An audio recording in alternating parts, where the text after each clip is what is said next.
My name is Monica Levin, and I am a registered holistic nutritionist and food intolerance expert. Thanks for joining me in my kitchen. You might notice that the colors seem to go from warm to cold.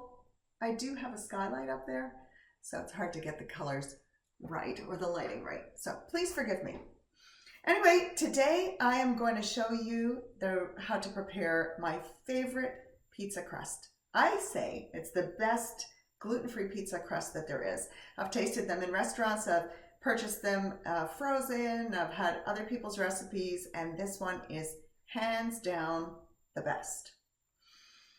This pizza crust you can use for pizza, obviously, with toppings, with tomato sauce or pizza sauce, as well as a lactose-free cheese. My favorite cheese is almond cheese.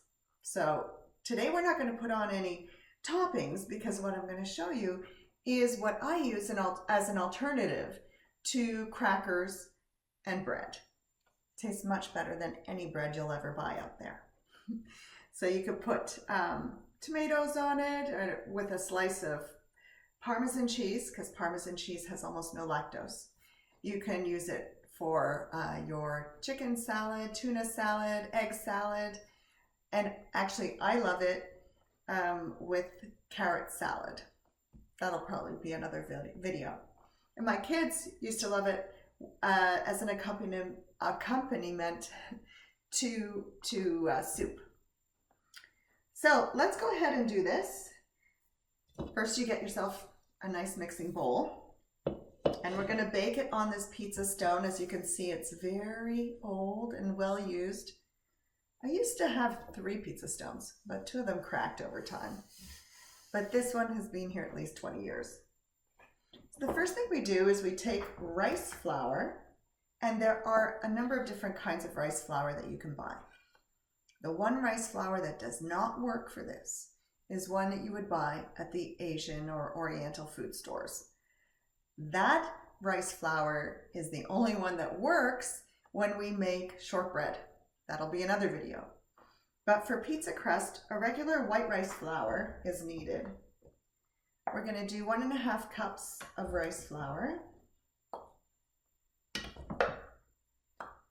And I like to have as few dishes as possible. So we're not going to dump it in yet. And we need 1/2 cup of tapioca starch, because we don't use corn in my house. Corn is another top allergy causing food. There's wheat, milk, corn, and refined white sugar. And this I go and buy at the Asian food stores. That's probably why I warned you about the rice flour. Don't get the rice flour there for this recipe. But you will want the tapioca starch, available at Oriental food grocery stores as well as online. We're going to use 1/2 cup of this. Very precise. There we go. And then this is kind of optional, but it does help smooth out the texture. It's called guar gum. And guar gum, we're going to put in 1 teaspoon.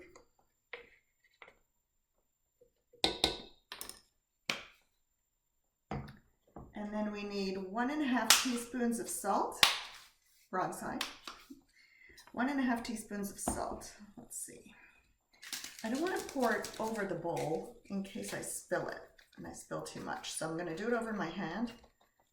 There we go. Look how good I am. All right, 1.5 teaspoons of sea salt.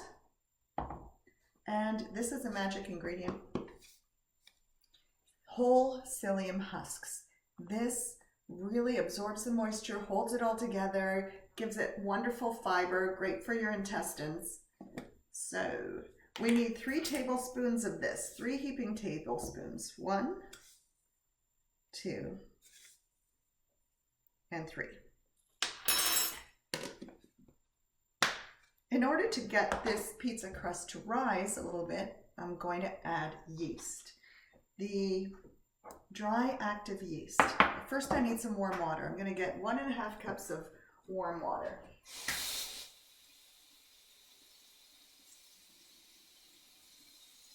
I did have it warmed up before we started, but somehow it got cool. Here we go.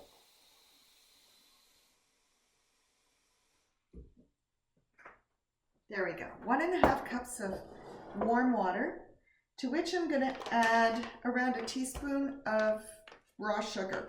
In the recipe it calls for honey, but I ran out of honey. So organic raw sugar, because the yeast needs something to feed off of. That way it'll feed off the yeast and it will activate.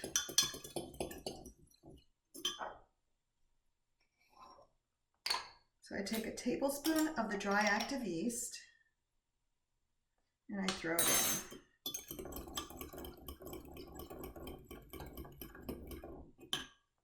And we leave it there 2 to 5 minutes until it gets foamy. Oh, it's already starting. I don't know if you can see it. See, it's already starting to foam. I'll show you in another moment. In the meantime, I'm going to mix this. Did you hear the oven? I preheated it to 425 degrees. And when I put the pizza crust in there, it's going to be on the bottom rack, because I want most of the heat to come up from underneath to make the pizza crust nice and crisp, which is especially important if you have toppings on it. Otherwise, if you put it too high, the toppings will end up browning and burning, and the crust can end up being raw. So do it on the bottom rack, 425 degrees. And because you want the heat from below and not all around necessarily, you want the heat from below, do not put on the convection oven if you have that option. It's a straight oven, so that once it's preheated, the element below is the one that heats the oven. I wanted to tell you something else. What else did I want to tell you?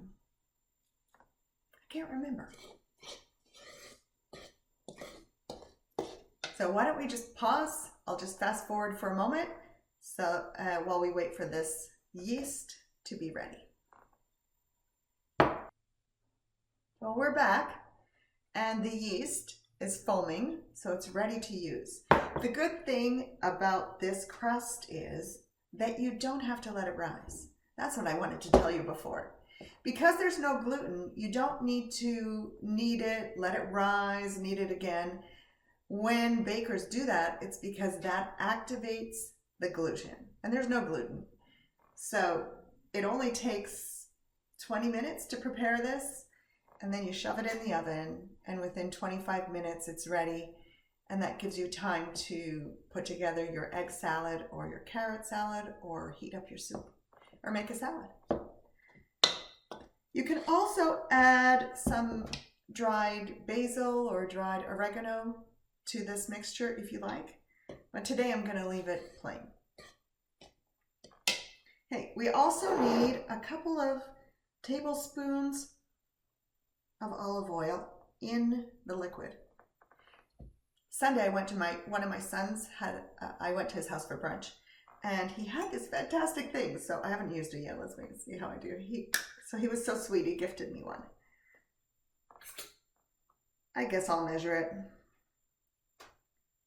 1 tablespoon, 2 tablespoons. It has a spraying function. I'm going to try that when I spread the dough onto the cookie sheet or onto the pizza stone. If you don't have a stone, yeah, you could just use a cookie sheet. There we go. So now we have our dry ingredients, we have our wet ingredients, and we're going to pour them in and mix them.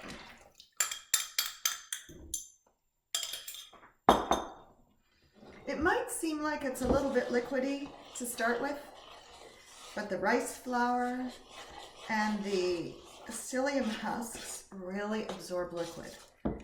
So mix it, wait a moment, keep mixing it because it'll get thicker and thicker and thicker. It's already getting thicker. And I have my handy rice flour over here, so I can mix some more in if it's not, if it's not dry enough or thick enough. See, in a matter of seconds, it's already getting thicker.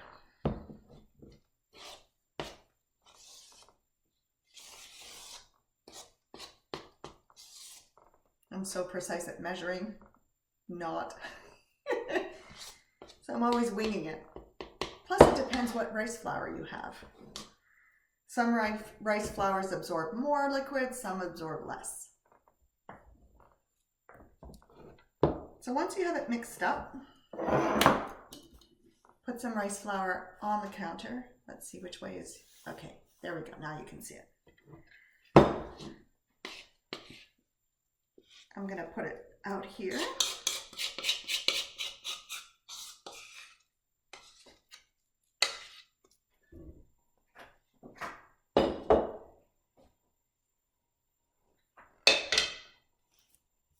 I'm going to mix it in.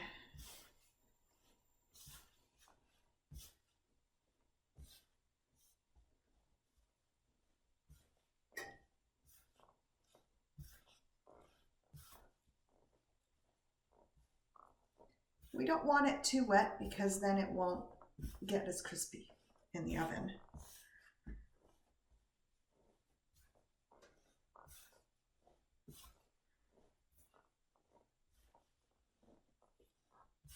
There, now it's starting. You can see how the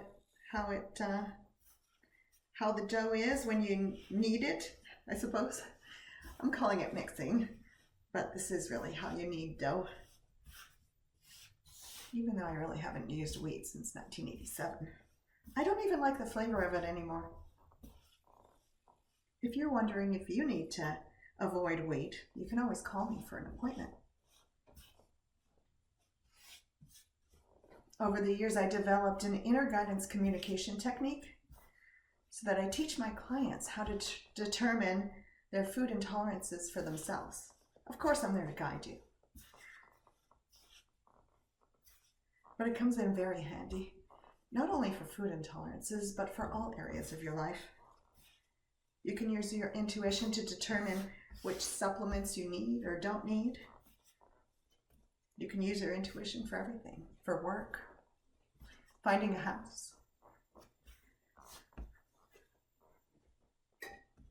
All right, there we go. So,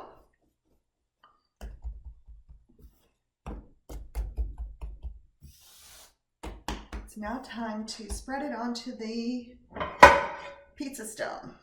I want to see how well this thing works. I haven't pumped it yet, so.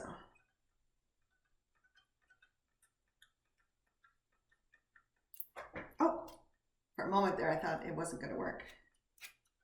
There we go. So I sprayed a little bit on. Put my dough down. I think I'm spraying too fast. Or not fast enough. Then you can press it with your fingers or use a rolling pin. I have a small rolling pin, so I usually use this one to spread it out.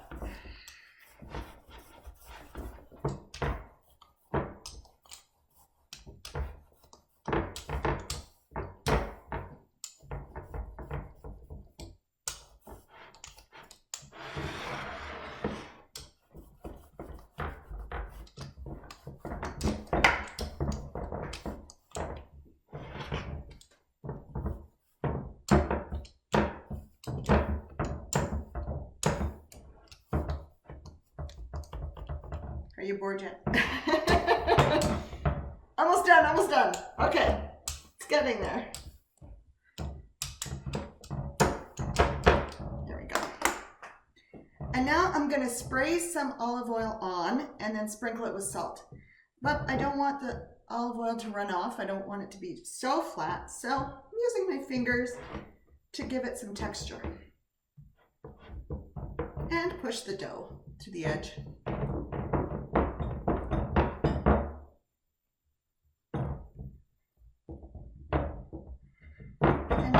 Test my ability to use this little sprayer thing. See if I can do a better job this time. Oh, yeah, I just have to spray it fast. get the feeling I'm going to have to do some cleaning around it too. There.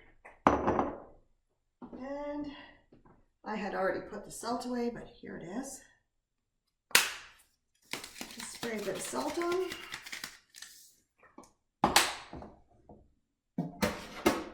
Then I have my wire thing for carrying it, so I don't burn my hands. And now I'm going to put it in the oven, and when it's done, we're going to come back.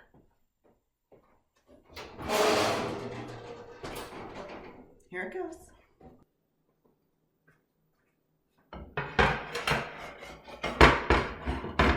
Here we go. Try not to burn myself.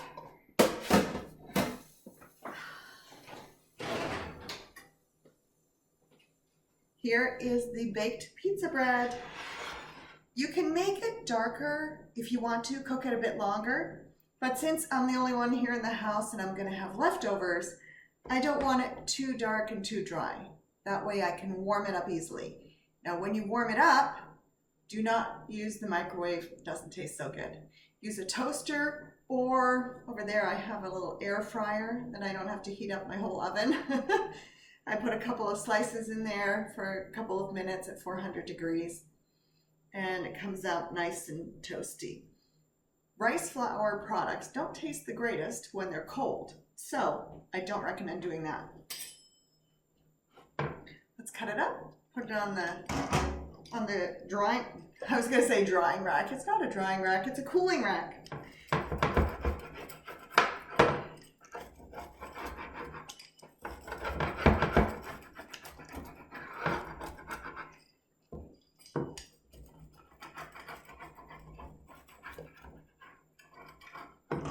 And here we go.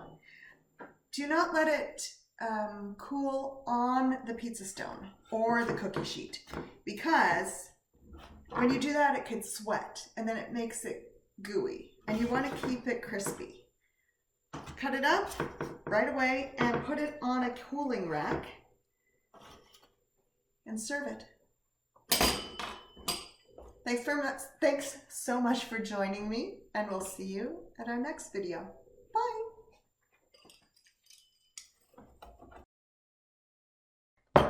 Now, something that I had wanted to mention to you was that if you want to, you can add things like some dried basil or dried oregano. Not oregano.